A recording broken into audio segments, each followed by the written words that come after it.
ಓಂ ಶ್ರೀ ಗುರುಭ್ಯೋ ನಮಃ. ಫ್ರೆಂಡ್ಸ್ ಎಲ್ಲರಿಗೂ ನಮಸ್ಕಾರ. ಪ್ರೀತಿಯ ಮೇಷರಾಶಿಯ ಆತ್ಮೀಯ ಬಂಧುಗಳೇ, ಮೇಷರಾಶಿಯ ಎಲ್ಲ ಜಾತಕದವರಿಗೆ ಈ ಸಮಯ ಅನ್ನೋದು ಅತ್ಯಂತ ನಿರ್ಣಾಯಕ ಮತ್ತು ಅದೃಷ್ಟದಾಯಕ ಆಗಿದೆ.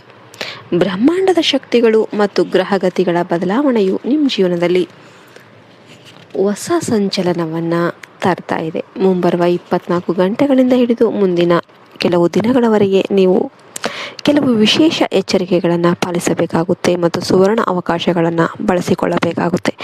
ಈ ವಿಡಿಯೋದಲ್ಲಿ ನಿಮ್ಮ ಜೀವನದ ಆರ್ಥಿಕ, ಕೌಟುಂಬಿಕ ಮತ್ತು ವೈಯಕ್ತಿಕ ಬೆಳವಣಿಗೆಯ ಬಗ್ಗೆ ಸಂಪೂರ್ಣ ಮಾಹಿತಿ ನೀಡಲಾಗಿದೆ.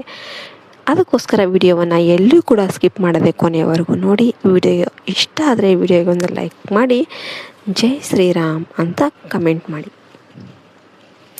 ಭವಿಷ್ಯದ ಬಗ್ಗೆ ಚಿಂತೆ ಬೇಡ. ವರ್ತಮಾನದಲ್ಲಿ ಬದುಕಿ ಅನೇಕ ಮೇಷರಾಶಿಯವರ ವ್ಯಕ್ತಿಗಳು ತಮ್ಮ ಭವಿಷ್ಯದ ಬಗ್ಗೆ ಅತಿಯಾಗಿ ಯೋಚನೆ ಮಾಡ್ತಾನೆ ಇರ್ತಾರೆ.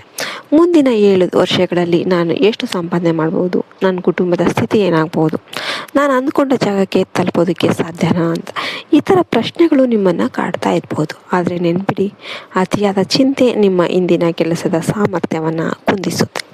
ಭವಿಷ್ಯಕ್ಕಾಗಿ ಯೋಜನೆಗಳನ್ನು ರೂಪಿಸೋದು ತಪ್ಪಲ್ಲ, ಆದರೆ ಆ ಯೋಜನೆಗಳ ಬೆನ್ನತ್ತಿ ಇಂದಿನ ಸುಂದರ ಕ್ಷಣಗಳನ್ನು ಕಳೆದುಕೊಳ್ಳೋದಕ್ಕೆ ಹೋಗಬೇಡಿ. ನೀವು ರೂಪಿಸಿದ ಯೋಜನೆಗಳು ಯಶಸ್ವಿಯಾಗಬೇಕಂದ್ರೆ ಇಂದು ನೀವು ಮಾಡುವ ಕೆಲಸದಲ್ಲಿ ಪ್ರಾಮಾಣಿಕತೆ ಇರಲಿ. ಶನಿದೇವರ ಕೃಪೆ ಮತ್ತು ಅದೃಷ್ಟದ ಬಾಗಿಲು ನಿಮ್ಮ ಜೀವನದಲ್ಲಿ ಎದುರಾಗ್ತಿರುವ ಅಡೆತಡೆಗಳು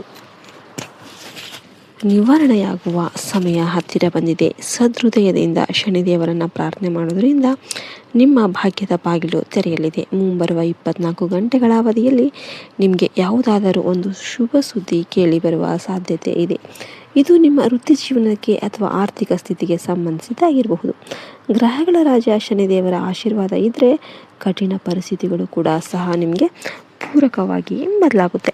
ಕುಟುಂಬ ಮತ್ತು ಸಂಬಂಧಗಳ ಬಗ್ಗೆ ಎಚ್ಚರ.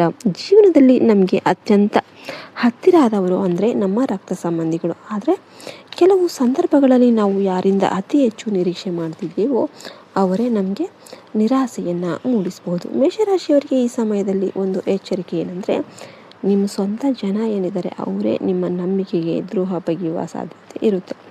ನಿಮ್ಮ ಹಕ್ಕುಗಳನ್ನು ಕಸಿದುಕೊಳ್ಳೋದಕ್ಕೆ ಅಥವಾ ನಿಮ್ಮ ಪ್ರಗತಿಯನ್ನು ತಡೆಯಲಿಕ್ಕೆ ಕೆಲವರು ಪ್ರಯತ್ನ ಮಾಡ್ತಿರಬಹುದು. ಇಂತಹ ಸಮಯದಲ್ಲಿ ಭಾವನಾತ್ಮಕವಾಗಿ ಕೂಗೋದು ಬೇಡ, ಕುಗ್ಗೋದು ಬೇಡ. ವಿವೇಚನೆಯಿಂದ ನಿರ್ಧಾರವನ್ನು ತೆಗೆದುಕೊಳ್ಬೇಕಾಗುತ್ತೆ. ಪ್ರತಿಯೊಬ್ಬ ವ್ಯಕ್ತಿಯು ತನ್ನದೇ ಸ್ವಾರ್ಥಕ್ಕಾಗಿ ಕೆಲಸ ಮಾಡುವ ಈ ಕಲಿಗಾಲದಲ್ಲಿ ನಿಮ್ಮನ್ನು ನೀವು ರಕ್ಷಣೆ ಮಾಡಿಕೊಳ್ಳೋದು ಬಹಳ ಮುಖ್ಯವಾಗಿರುತ್ತೆ. ಇನ್ನು ಆರ್ಥಿಕ ಪ್ರಗತಿ ಮತ್ತು ಹೊಸ ಆದಾಯದ ಮೂಲಗಳು. ಈ ವರ್ಷ ಹಣಕಾಸಿನ ಹರಿವು ಚೆನ್ನಾಗಿದೆ, ಆದರೆ ನೀವು ಕೇವಲ ಒಂದು ಮೂಲದ ಮೇಲೆ ಅವಲಂಬಿತ ಆಗಿರೋದು ಸರಿಯಲ್ಲ. ನೀವು ಉದ್ಯೋಗದಲ್ಲಿದ್ದರೆ ನಿಮ್ಮ ಸಂಬಳಕ್ಕೆ ಒಂದು ಮಿತಿ ಅನ್ನೋದು ಇರುತ್ತೆ. ಆದ್ದರಿಂದ ಹೆಚ್ಚುವರಿ ಆದಾಯಕ್ಕಾಗಿ ಹೊಸ ದಾರಿಗಳನ್ನು ಹೂಡಿಕೆ ಅಥವಾ ಸಣ್ಣ ಪ್ರಮಾಣದ ವ್ಯಾಪಾರಗಳ ಬಗ್ಗೆ ಯೋಚನೆ ಮಾಡಿ. ಭೂಮಿ ಅಥವಾ ಆಸ್ತಿ ಖರೀದಿ ಮಾಡುವ ನಿಮ್ಮ ಕನಸು ನನಸಾಗುವ ಕಾಲ ಅನ್ನೋದು ಹತ್ತಿರ ಬಂದಿದೆ. ಆದರೆ ಯಾವುದೇ ದೊಡ್ಡ ಹೂಡಿಕೆ ಮಾಡುವ ಮುನ್ನ ಅನುಭವಿಗಳ ಸಲಹೆ ಪಡೆಯೋದು ಉತ್ತಮವಾಗಿರುತ್ತೆ. ಅತಿಯಾದ ಆತ್ಮವಿಶ್ವಾಸದಿಂದ ತಪ್ಪು ನಿರ್ಧಾರಗಳನ್ನು ತೆಗೆದುಕೊಳ್ಳೋದಕ್ಕೆ ಹೋಗಬೇಡಿ. ಸ್ತ್ರೀ ಶಕ್ತಿ ಮತ್ತು ಅದೃಷ್ಟ. ನಿಮ್ಮ ಜೀವನದಲ್ಲಿ ಮಹಿಳೆಯರ ಪಾತ್ರ ಅನ್ನೋದು ಬಹಳ ದೊಡ್ಡದಾಗಿರುತ್ತೆ. ನೀವು ವಿವಾಹಿತರಾಗಿದ್ದರೆ ನಿಮ್ಮ ಪತ್ನಿಯೇ ನಿಮ್ಮ ಪಾಲಿನ ಲಕ್ಷ್ಮಿ. ಬೆಳಿಗ್ಗೆ ಎದ್ದ ತಕ್ಷಣ ನಿಮ್ಮ ಸಂಗಾತಿಯನ್ನು ಗೌರವದಿಂದ ಕಾಣೋದು ಮತ್ತು ಅವರ ಆಶೀರ್ವಾದ ಪಡೆಯುವುದು ನಿಮ್ಮ ದಿನದ ಯಶಸ್ಸಿಗೆ ಕಾರಣವಾಗಿರುತ್ತೆ. ನಿಮ್ಮ ಮನೆಯಲ್ಲಿ ಸುಖ, ಶಾಂತಿ ಮತ್ತು ಸಮೃದ್ಧಿ ನೆಲೆಸಬೇಕಂದ್ರೆ ಮನೆಯ ಮಹಿಳೆಯರನ್ನು ಸಂತೋಷವಾಗಿಡಿ. ಅವರಿಂದಲೇ ನಿಮ್ಮ ಭಾಗ್ಯದ ದಾರಿಗಳು ಸುಗಮವಾಗುತ್ತೆ. ಆರೋಗ್ಯ ಮತ್ತು ಮಾನಸಿಕ ಶಾಂತಿ. ಹಲವು ವರ್ಷಗಳಿಂದ ನೀವು ಸಾಕಷ್ಟು ಕಷ್ಟಗಳನ್ನು ಅನುಭವಿಸಿರ್ಬೋದು. ಮಾನಸಿಕವಾಗಿ ಮತ್ತು ದೈಹಿಕವಾಗಿ ದಣಿದಿರಬಹುದು. ಆದರೆ ಈಗ ಆ ಕಷ್ಟದ ದಿನಗಳು ಮುಗಿತಾ ಇವೆ. ಮುಂಬರುವ 4 ದಿನಗಳಲ್ಲಿ ನಿಮ್ಮ ಜೀವನದಲ್ಲಿ ಒಂದು ಅನಿರೀಕ್ಷಿತ ಘಟನೆ ಸಂಭವಿಸಬಹುದು. ಇದು ಆರಂಭದಲ್ಲಿ ನಿಮಗೆ ಆಘಾತವೆಂತು ಅಂತ ಅನಿಸಿದರೂ ಕೂಡ ದೀರ್ಘಕಾಲದ ದೃಷ್ಟಿಯಲ್ಲಿ ಇದು ನಿಮ್ಮ ಜೀವನವನ್ನೇ ಬದಲಾಯಿಸುವ ಸಕಾರಾತ್ಮಕ ಬದಲಾವಣೆ ಆಗಿರುತ್ತೆ. ನಿಮ್ಮ ಶತ್ರುಗಳು ನಿಮ್ಮನ್ನು ನೋಡಿ ಭಯಪಡುವ ಕಾಲ ಬರಲಿದೆ. ಶಾಂತಿ ಮತ್ತು ನೆಮ್ಮದಿ ನಿಮ್ಮ ಮನೆಯನ್ನು ಪ್ರವೇಶ ಮಾಡಲಿದೆ. ನೀವು ಮಾಡಬಾರ್ದ 3 ತಪ್ಪುಗಳು. ಕಳೆದ ಕೆಲವು ವರ್ಷಗಳಿಂದ ನೀವು ಅನುಭವಿಸುತ್ತಿರುವ ಸಮಸ್ಯೆಗಳಿಗೆ ನಿಮ್ಮ ಕೆಲವು ತಪ್ಪುಗಳು ಕೂಡ ಕಾರಣ ಆಗಿರಬಹುದು. ಅವುಗಳನ್ನು ಈಗಲೇ ತಿದ್ದಿಕೊಳ್ಳಿ. ಅತಿಯಾದ ನಂಬಿಕೆ, ಅಪರಿಚಿತರನ್ನು ಅಥವಾ ನಿಮ್ಮ ಪ್ರಗತಿಯನ್ನು ಸಹಿಸದವರನ್ನು ಅಂಧವಾಗಿ ನಂಬೇಡಿ. ಇದು ನಿಮ್ಮನ್ನು ಸಂಕಷ್ಟಕ್ಕೆ ಈಡು ಮಾಡಬಹುದು. ಬೇರೆಯವರ ಬಗ್ಗೆ ಅತಿಯಾದ ಚಿಂತೆ, ಬೇರೆಯವರು ನಿಮ್ಮ ಬಗ್ಗೆ ಏನು ಅಂತ ಅಂದ್ಕೊತಾರೆ ಅಂತ ಚಿಂತೆಯನ್ನು ಬಿಟ್ಬಿಡಿ. ಮೊದಲು ನಿಮ್ಮ ಸಂತೋಷ ಮತ್ತು ನಿಮ್ಮ ಗುರಿಯ ಬಗ್ಗೆ ಗಮನ ಹರಿಸಿ. ನೀವು ಯಶಸ್ವಿಯಾದಾಗ ನಿಮ್ಮನ್ನು ದೂಷಿಸಿದವರೇ ನಿಮ್ಮ ಹಿಂದೆ ಬರ್ತಾರೆ. ಅಹಂಕಾರ, ನಿಮಗೆ ಒಳ್ಳೆಯ ಅವಕಾಶಗಳು ಸಿಕ್ಕಾಗ ಅಥವಾ ಅಧಿಕಾರ ಬಂದಾಗ ಗರ್ವ ಪಡೋದಕ್ಕೆ ಹೋಗಬೇಡಿ.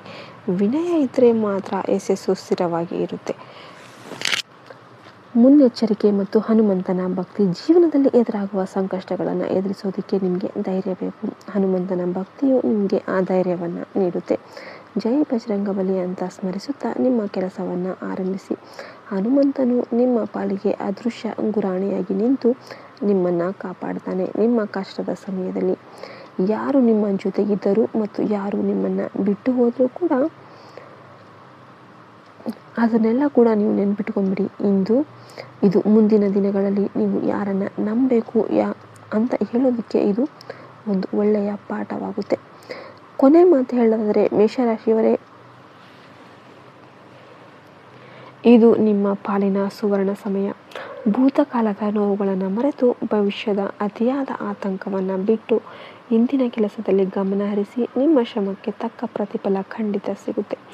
ಆರ್ಥಿಕವಾಗಿ ನೀವು ಸಫಲರಾಗ್ತೀರಾ ಮತ್ತು ಕುಟುಂಬದಲ್ಲಿ ಸಂತೋಷ ಅನ್ನೋದು ನೆಲೆಸುತ್ತೆ. ದೇವತಾ ಆಶೀರ್ವಾದ ನಿಮ್ಮ ಮೇಲಿರಲಿ. ಜೈ ಹಿಂದ್, ಜೈ ಭಾರತ್ ಮಾತೆ. ಹರಿ ಓಂ ತತ್ಸತ್. ಸರ್ವೇ ಜನ ಸುಖಿನೋ ಭವಂತು.